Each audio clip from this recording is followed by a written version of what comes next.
My son thought I hadn't noticed him putting something strange in my backpack, smiling as if nothing had happened. But when he turned away, I quietly put it in his drawer. 30 minutes later, the police arrived. You won't believe what happened next. Before we continue, please subscribe to the channel and let us know where you are listening in the comments. Terry's fist slammed against the oak table. The salt shaker toppled, scattering white crystals across the surface like broken glass. My fork froze halfway to my mouth, a piece of meatloaf still impaled on the tines. "Dad, we need another 2,000 this month." The words hit harder than his fist had hit the table. I set my fork down slowly, deliberately, the metal clinking against the ceramic plate. The sound echoed in the sudden silence. Zella sat across from me, her wedding ring catching the overhead light as she twisted it around her finger. Her makeup was smudged beneath her eyes. She'd been crying before dinner. "Enough!" The word came out sharper than I intended. "You're 28, Terry. It's time to learn to provide for your wife yourself." He towered over me, his face flushed with anger, or desperation. Sometimes it was hard to tell the difference with my son. The refrigerator hummed behind him, a steady drone that filled the spaces between our heavy breathing. "You're being selfish." Terry's voice cracked slightly. "Mom would have understood us. She would have helped." The mention of Martha struck like a physical blow. I felt my jaw tighten, my hands clench involuntarily. Zella's quiet sobbing began, muffled by the napkin she pressed to her face. The green beans on my plate had gone cold, congealing in their butter sauce. I pushed my chair back.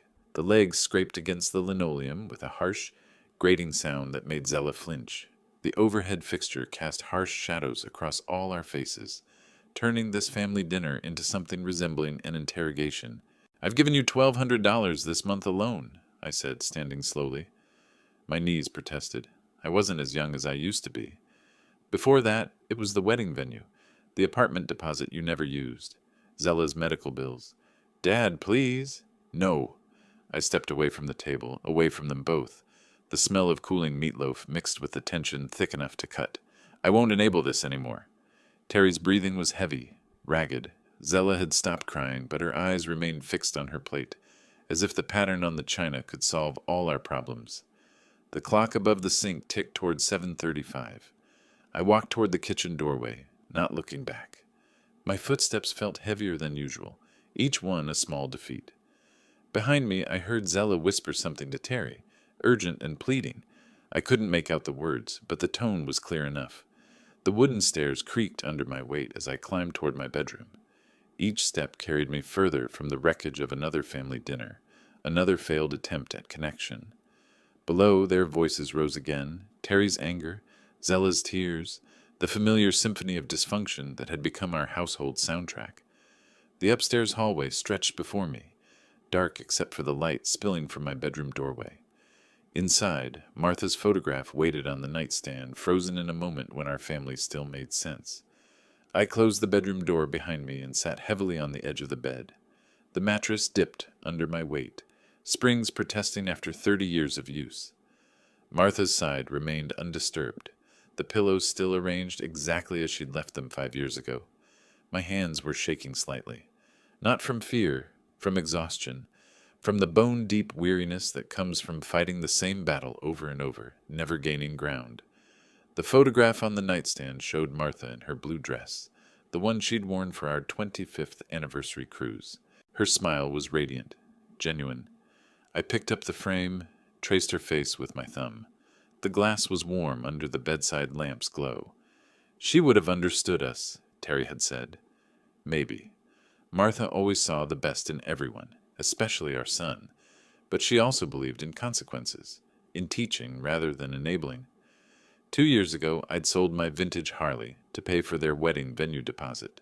The bike had been my pride and joy. A 1978 Sportster I'd restored myself after Martha died. I told myself it was for love, for family. But Terry had barely thanked me, already asking about honeymoon expenses before the check cleared. 18 months later came the apartment security deposit. I'd canceled my planned fishing trip to Alaska, the one I'd been saving for since retirement. $3,000 that should have bought me mountains and solitude instead went to a landlord for an apartment they never moved into. Some excuse about changed circumstances. 6 months ago, it was Zella's medical bills. I worked overtime at 57 years old, my back screaming from construction sites I should have left behind. Every extra dollar went to specialists and tests that revealed nothing more serious than stress-induced migraines. I opened the nightstand drawer. Inside lay the stack of loan documents Terry had convinced me to sign over the past 2 years. Personal loans, credit applications, emergency fund withdrawals. My signature on each one, written in moments of paternal weakness. The paper felt thin between my fingers, fragile as my resolve had been. $47,000. That's what my son's emergencies had cost me since Martha's funeral. $47,000 that should have secured my retirement, instead of financing his irresponsibility. Martha's perfume bottle still sat on the dresser, nearly empty but uncapped. Sometimes I opened it just to remember. Tonight, the scent seemed accusatory rather than comforting. In the mirror above the dresser, I saw an old man. Tired eyes, graying hair, shoulders bent from carrying burdens that weren't mine to bear. When had I become this person? When had love become synonymous with financial rescue? Martha's last words echoed in the quiet room. Teach him to fly on his own, Ray. Don't let him live in our shadow forever. I closed the drawer firmly. The stack of loan documents disappeared behind the wooden panel, like evidence of my failures as a father. Below, their voices had dropped to urgent whispers. I could make out Terry's tone, pleading now instead of demanding. Zella's responses came in short bursts, as if she were giving instructions. Setting the photograph back on the nightstand, I turned off the bedside lamp. Darkness wrapped around me, but I didn't lie down. Instead, I sat in the quiet, listening to the house settle, to the muffled conversation downstairs, to the sound of my own breathing gradually slowing to normal. Tomorrow would be different. It had to be. The coffee maker gurgled its familiar morning song, steam rising from the glass carafe like incense in a church. I'd been awake since 5:30, unable to sleep after the night's revelations. The kitchen felt different in the early morning light, cleaner somehow, as if the darkness had washed away yesterday's confrontation. I stood at the sink in my work clothes, flannel shirt and jeans that smelled faintly of sawdust from my garage workshop. Outside the window, the neighbor's dog was barking at something invisible. Mrs. Peterson's newspaper lay in her driveway, waiting for her to shuffle out in her bathrobe. Footsteps on the stairs announced Terry's arrival. He appeared in the doorway at 7:05, wrinkled t-shirt hanging loose over boxer shorts. His hair stuck up at odd angles, and dark circles shadowed his eyes.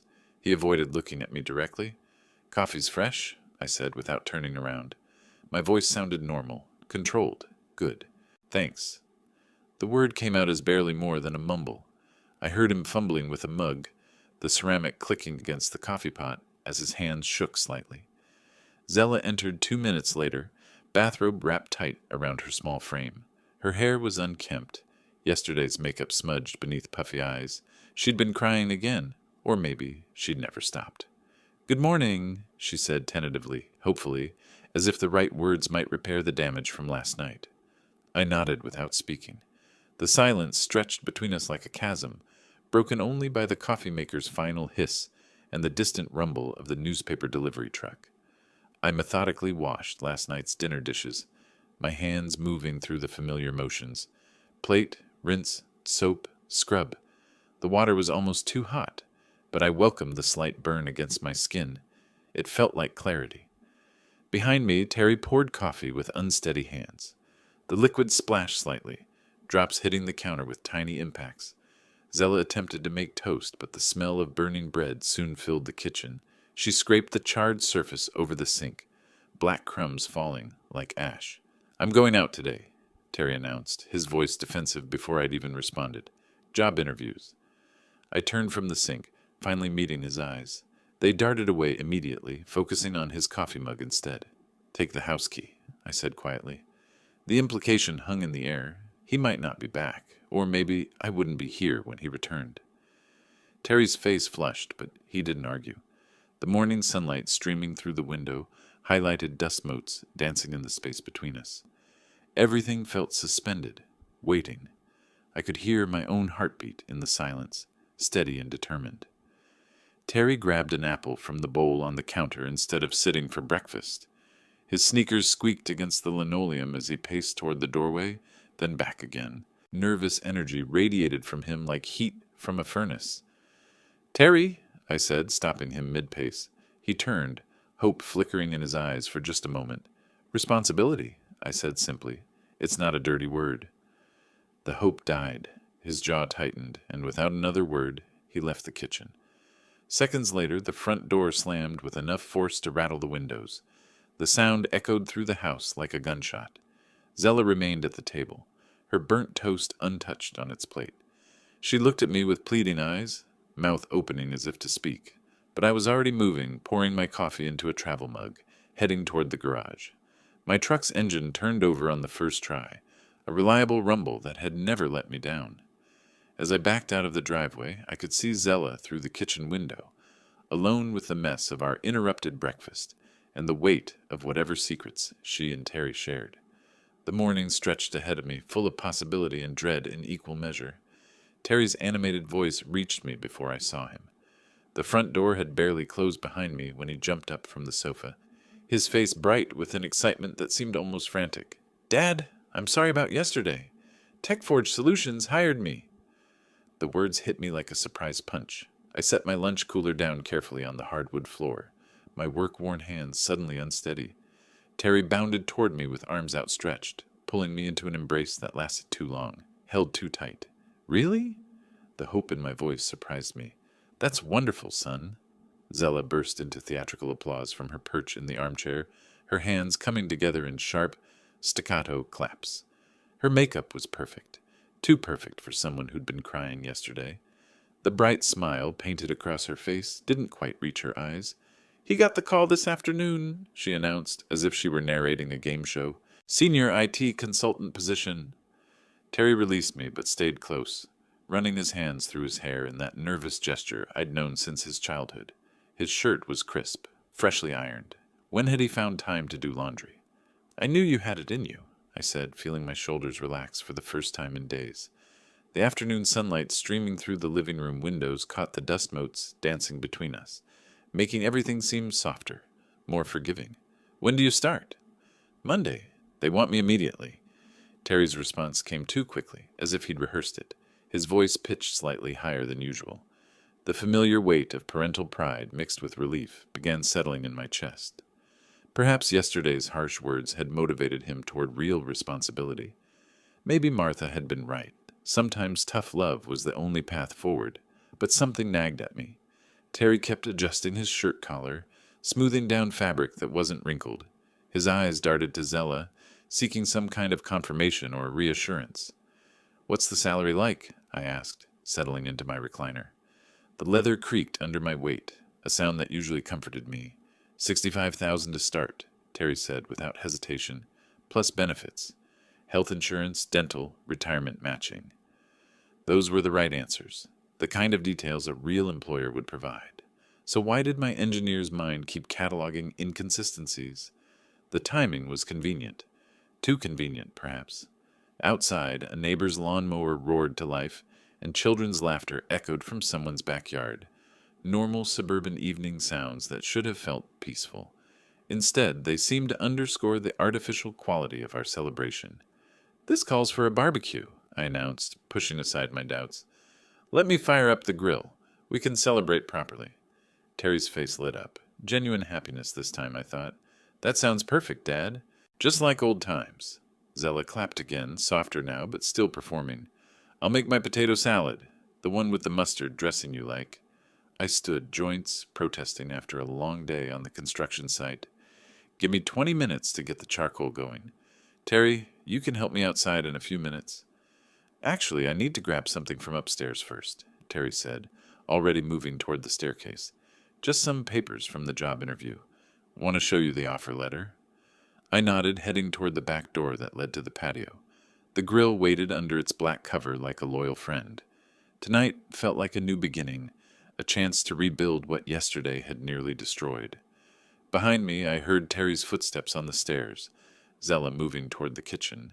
Normal family sounds, normal family evening.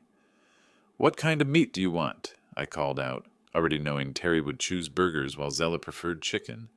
The charcoal was just catching fire, small flames licking at the black lumps with increasing confidence. I wiped my hands on the kitchen towel draped over the grill handle, savoring the familiar ritual.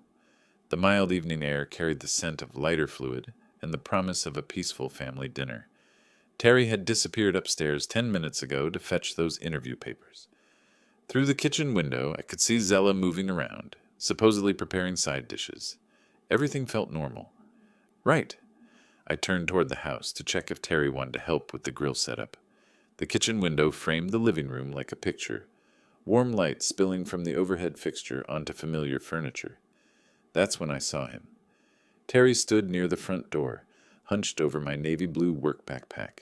His movements were quick, furtive, nothing like the confident young man who just told me about his new job.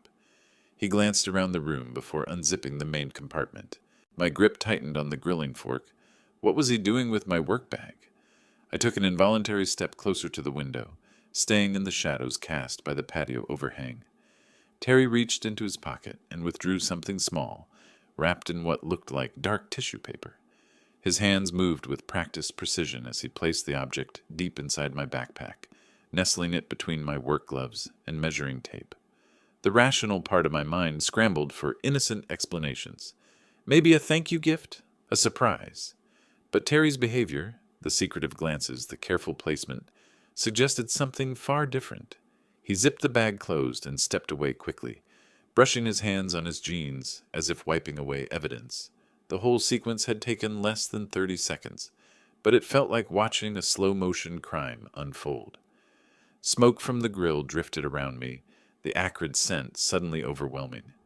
My stomach dropped as Terry disappeared from view, probably heading back upstairs or to the kitchen. The suburban evening sounds, distant traffic, a dog barking 3 houses down, seemed muffled now, as if the world had shifted slightly off its axis. I forced myself to turn back to the grill, mind racing. The charcoal glowed red-hot, ready for cooking, but my appetite had vanished completely.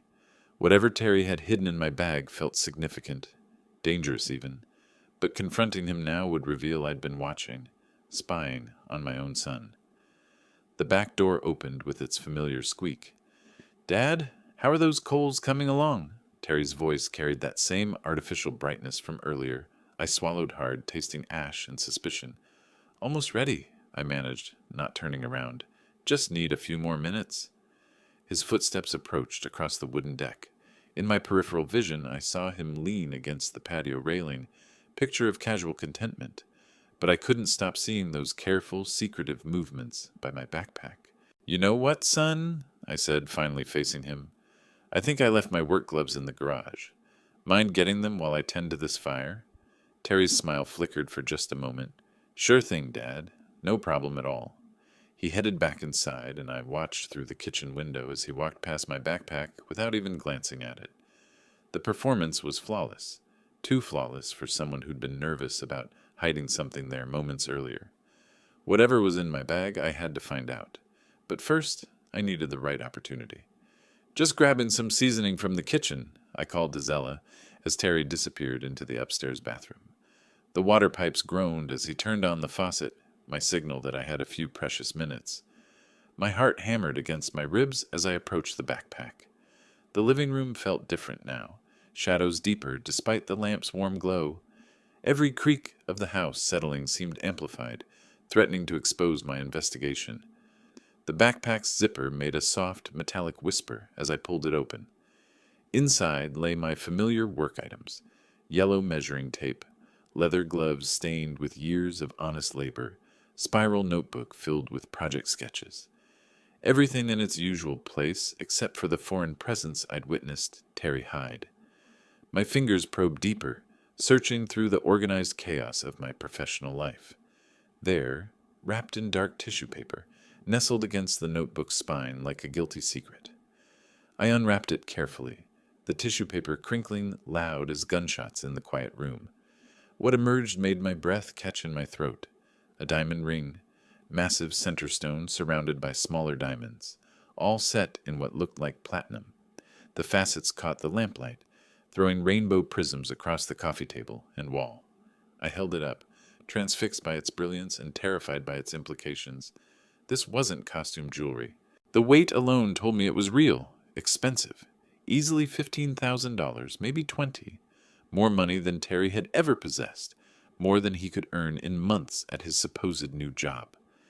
I sank into the nearest chair, legs suddenly unreliable. The ring felt hot in my palm, burning with questions I was afraid to answer. Where had Terry gotten something this valuable? Why hide it in my bag? What was he planning? Water still ran upstairs. Terry's nervous humming drifted down through the ceiling, some tune I didn't recognize. Normal sounds from my son, who was apparently anything but normal. The ring's brilliance seemed to mock me. I thought about yesterday's argument, his desperate plea for money, Zella's tears. Had they been planning this even then? Using my generosity as a cover for something darker? My engineer's mind began calculating scenarios, none of them good. If Terry had stolen this ring, putting it in my backpack made me an unwitting accomplice. If he planned to claim I'd stolen it? The water shut off upstairs. Footsteps crossed the bathroom floor. Terry would be down any moment, expecting to find me outside with the grill, playing the role of proud father celebrating his son's success. In a moment of pure instinct, I slipped the ring into my pocket and quickly repacked the backpack. The tissue paper went back in, positioned as closely as possible to how Terry had left it. My hands shook as I zipped the bag closed. Terry's footsteps reached the top of the stairs just as I stood up, legs still unsteady. The ring felt like a lead weight in my pocket. Evidence of betrayal I wasn't ready to confront. "Dad, everything okay in there?" Terry's voice carried artificial concern.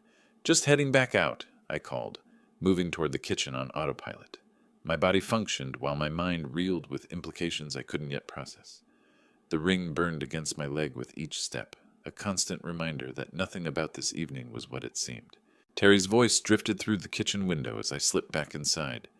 "Dad, how do you want these steaks? Medium rare?" "Whatever you think is best," I called back, my voice steady despite the storm raging in my chest. The ring felt like a burning coal in my pocket, its weight pulling at more than just the fabric of my jeans. My feet found the carpeted stairs, avoiding the third step that had creaked for 20 years. Each movement felt calculated, purposeful, an engineer's approach to solving an impossible problem. Terry had violated my personal space, my trust. Something was very wrong with this whole situation, and I wasn't going to face it blindfolded.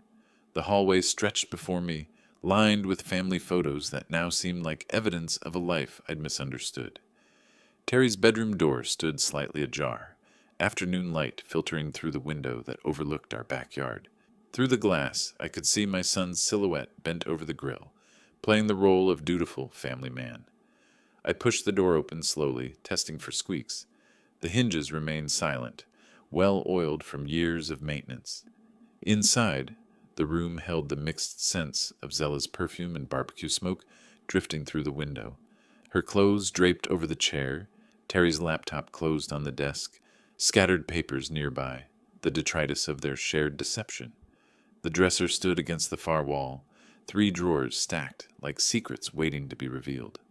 I chose the middle one, sock drawer, the most innocuous hiding place. My weathered hands moved among their intimate belongings, pushing aside cotton socks and underwear to create a small hollow. If Terry could put things in my bag without permission, I could return the favor. The tissue paper crinkled softly as I nestled the ring deep beneath their clothing, exactly where it would be found if someone came looking. "Dad, these are looking perfect out here." Terry's voice carried genuine enthusiasm, or at least a masterful imitation of it. I closed the drawer carefully, ensuring everything looked undisturbed. The room held no evidence of my presence except the faint warmth from my hands and the knowledge that their game had just changed rules. Through the window, Terry was arranging something on the patio table, his movements casual and confident. He had no idea that 30 feet above him, his plan was unraveling thread by thread. My heartbeat thundered in my ears as I moved toward the hallway. Whatever Terry was planning with that ring, whatever role he'd written for me in his scheme, I'd just rewritten the script. Turnabout was fair play, and if my son wanted to play games with evidence, he'd discover that his father hadn't learned engineering, without understanding how things could be taken apart. The stairs received my weight in reverse order, avoiding familiar creaks. In the kitchen, I grabbed the bottle of steak sauce from the pantry, my excuse for being inside. Through the window, Terry waved at me, all smiles and family warmth. I stepped back onto the patio just as multiple car doors slammed in front of the house. The sound of car doors slamming cut through the evening air like gunshots. I turned toward the front of the house, spatula still raised, trying to process why multiple vehicles would arrive unannounced during our family dinner. Terry's face transformed in an instant. The casual smile vanished, replaced by something that looked like excited anticipation. He moved toward the house with sudden purpose, no longer the relaxed son helping with barbecue. "Who's here?" I asked, confusion evident in my voice. "Were you expecting someone?" "I have no idea," Terry replied, but his tone carried theatrical shock, rather than genuine surprise. "Maybe neighbors checking on the smoke?" Voices approached from the front yard, authoritative, professional. My stomach dropped as the reality hit me. These weren't neighbors. 3 uniformed officers appeared through the side gate, led by a stern-faced woman in her 40s. Her hand rested near her radio, eyes scanning our domestic scene with professional assessment. "Police! Nobody move!" I took an involuntary step backward, spatula clattering to the patio stones. Zella emerged from the kitchen carrying a salad bowl, freezing when she saw the officers. The bowl slipped from her hands, lettuce scattering across the red brick like confetti at a disaster. Terry immediately pointed at me, his finger steady and sure. "Officer, that's him! I saw the ring in his backpack." The words hit me like a physical blow. "What nonsense!" I stammered, genuine bewilderment making my voice crack. "What ring?" But Terry was already moving closer to the lead officer, his cooperation eager and practiced. Too practiced.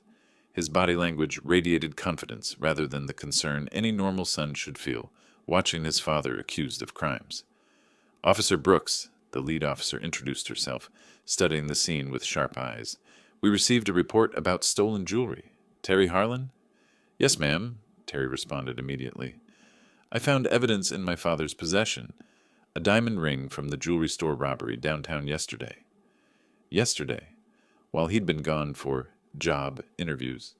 The pieces clicked together with mechanical precision in my engineer's mind, each revelation more sickening than the last. Officer Brooks spoke into her radio while her partners positioned themselves strategically around the patio. The barbecue continued smoking, unattended steaks beginning to char, filling the air with the acrid smell of burning meat. "Sir, we need you to step away from the grill," Officer Brooks directed me. Her tone was professional, but carried the weight of authority I couldn't ignore. I moved slowly, hands visible, mind reeling with the impossibility of the situation.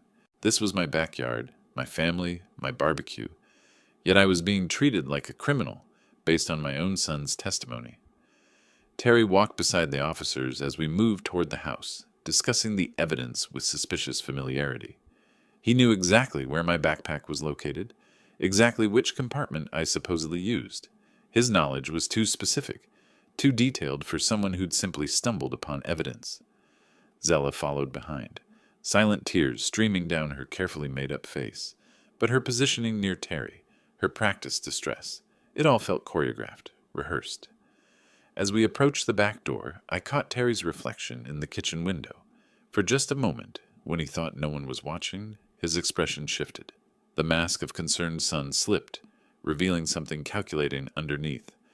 My own son had called the police on me, and somehow I was walking into a trap that had been 30 years in the making. Officer Brooks spread my backpack contents across the coffee table with methodical precision. Work gloves, measuring tape, energy bars, notebook, small tools, the honest inventory of a man who'd spent decades building things rather than stealing them. Terry stood beside the table, confidence radiating from every gesture as he pointed out compartments. "It should be in the front pocket, wrapped in tissue paper. I saw him putting it there this afternoon." His certainty was damning. Too damning. No son should know his father's hiding places with such specificity, unless he'd put something there himself. Officer Brooks searched each pocket thoroughly. The main compartment yielded nothing but work debris. The side pockets contained only pens and business cards. Terry's confident expression began to crack around the edges. "Mr. Harlan," Officer Brooks said, looking up from the empty bag, "we're not finding the described item." "It has to be there." Terry's voice pitched higher, desperation creeping in. "I saw him put it in the front pocket. Check again."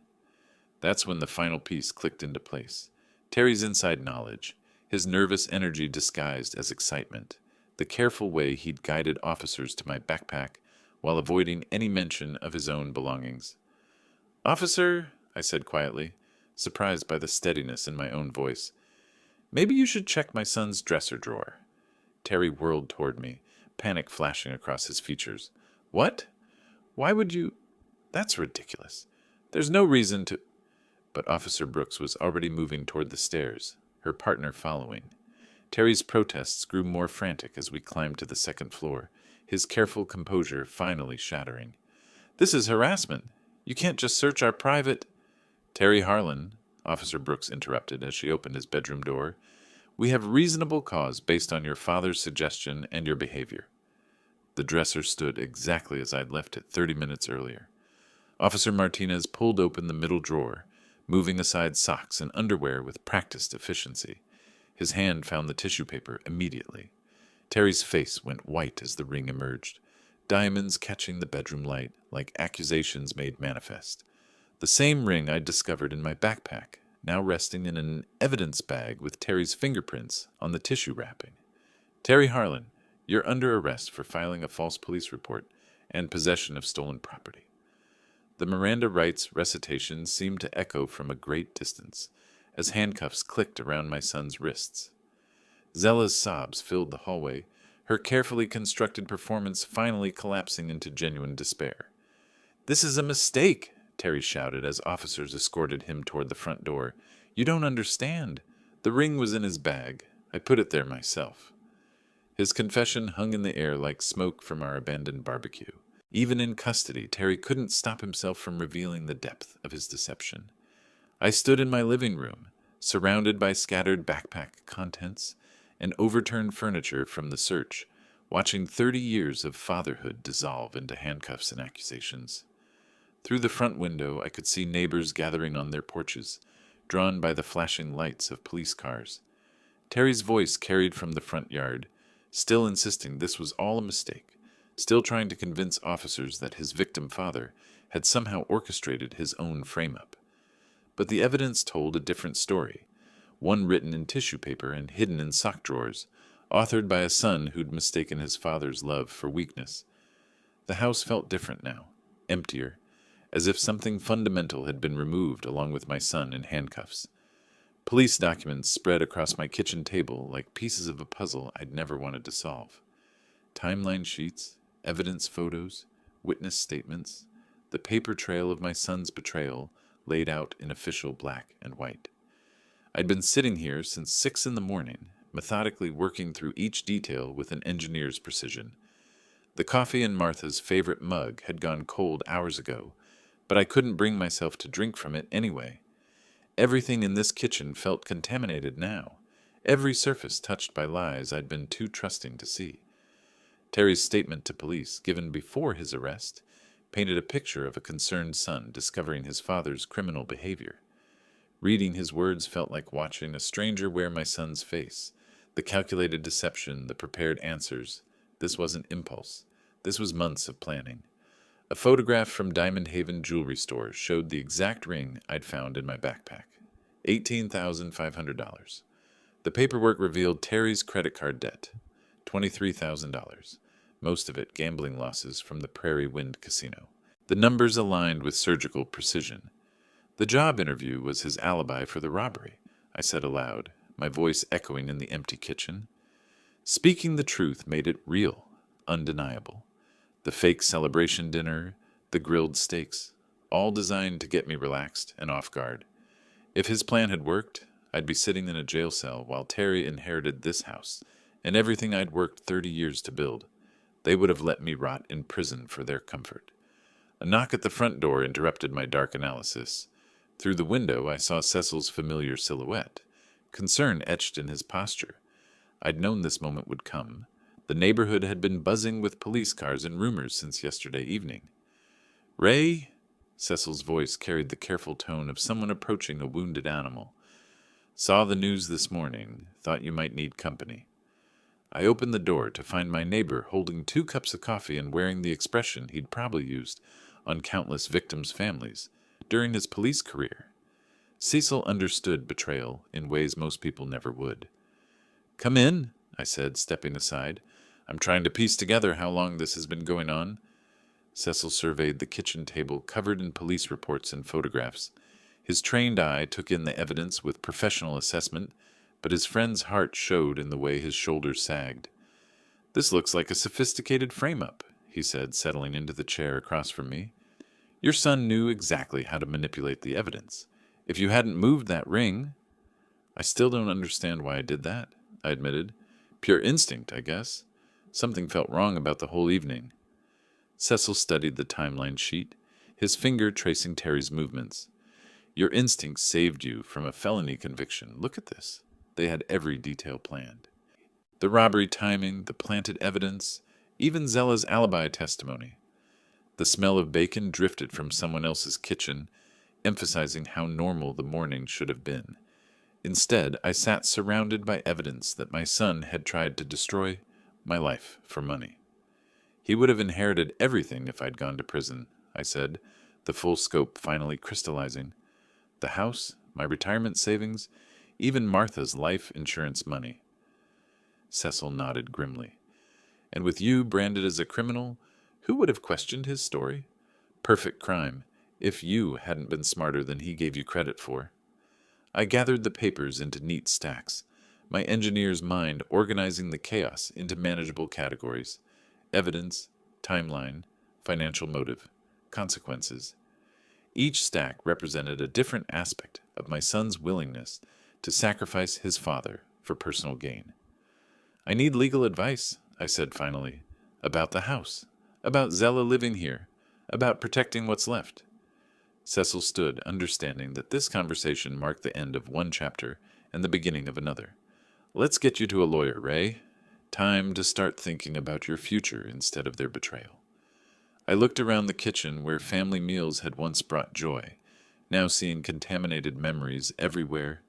The table where Terry had slammed his fist, the window where I'd witnessed his deception, the chairs where lies had been served alongside dinner.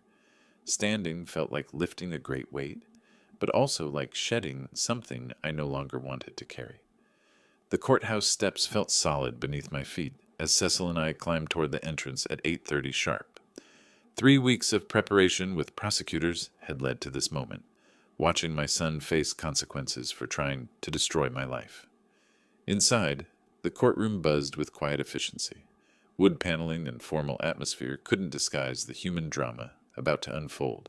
I adjusted my tie nervously, uncomfortable in the suit I'd worn to Martha's funeral 5 years ago. Terry sat at the defendant's table in Orange County jail clothing, handcuffed and showing the pallor of someone who'd spent weeks behind bars.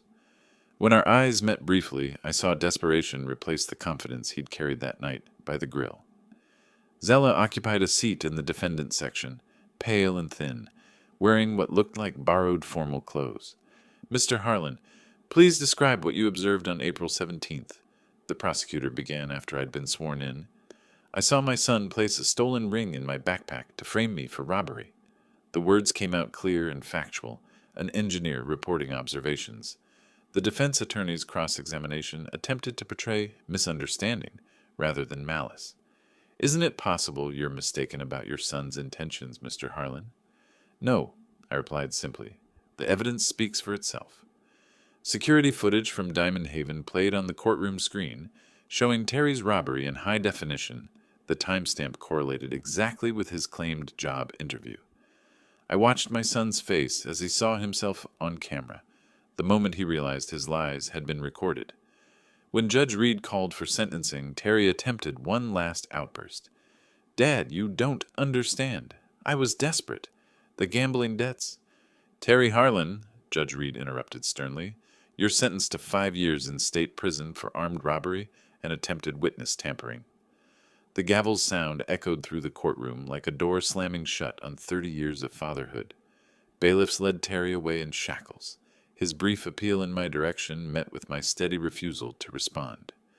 Zella received 2 years probation and community service for her cooperation, plus a requirement to find independent housing within 30 days. The judge's explanation about rehabilitation versus punishment felt distant and academic compared to the finality of watching my son disappear through the courthouse door. As court adjourned, reporters crowded the hallway with questions about family betrayal and justice. I walked past them toward the parking garage, my mind already focused on practical matters of selling the house and starting over. Cecil matched my pace, understanding that some moments required silence rather than commentary. The courthouse elevator carried us down to street level, where normal life continued despite the destruction of mine. "How do you feel?" Cecil asked as we reached his car. "Like I just buried my son," I answered honestly, but this time it was his choice to die. The drive home passed in contemplative quiet, suburban Omaha looking different now that I knew I'd be leaving it soon. Some chapters ended with celebration, others with relief.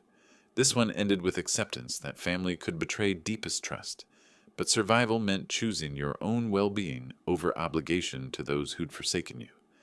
Moving boxes lined the hallway like sentinels guarding my escape route. 30 years of accumulation reduced to essentials: tools, clothes, Martha's photographs, and legal documents that proved my innocence. Everything else, furniture, appliances, memories tied to this house, would stay behind with the ghosts. Zella emerged from the spare room carrying a single suitcase, her face pinched with desperation. The court order required her departure today, same as mine, but her destination remained uncertain, while mine pointed toward freedom. "Ray, please reconsider," she said, positioning herself between me and the front door. "I have nowhere to go. Terry made me do it. I was scared to refuse him." I paused in loading boxes, studying the woman who'd helped plan my destruction.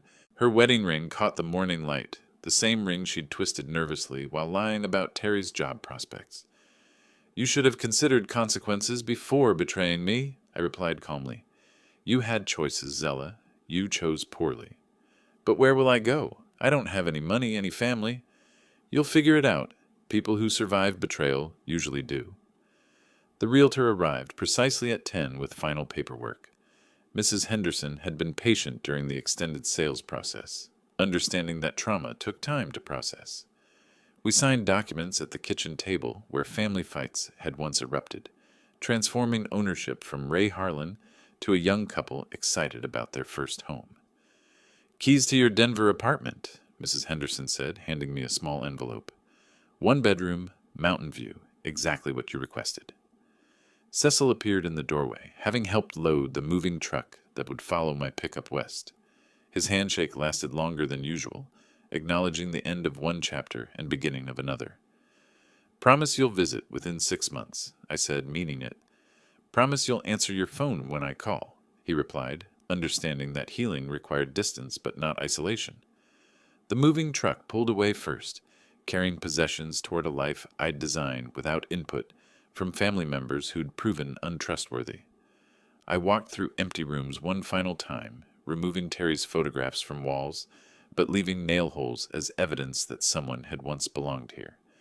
In the garage, my pickup truck waited, with everything essential loaded in the bed: new Colorado license plates, new address, new phone number, the infrastructure of reinvention complete. Zella stood on the sidewalk watching as I backed out of the driveway where I'd taught Terry to ride his bicycle 20 years ago. Good memories couldn't erase betrayal, but they also couldn't prevent me from choosing happiness over obligation. Interstate signs pointed toward Denver and new possibilities. I adjusted the radio to a country music station, rolled down the windows, and felt freedom I hadn't experienced since Martha's death. Miles disappeared beneath my tires as Omaha faded in the rearview mirror. Colorado mountains appeared on the horizon like promises of elevation and fresh perspective. At 58, I was starting over completely. No family ties, no financial obligations to anyone but myself, no guilt about prioritizing my own well-being. The truck's engine hummed steadily westward, carrying a man who'd learned that sometimes the greatest act of love is refusing to enable those who would destroy you. Behind me lay 30 years of family loyalty. Ahead waited whatever I chose to build with the time I had left, and for the first time in years, that felt like enough.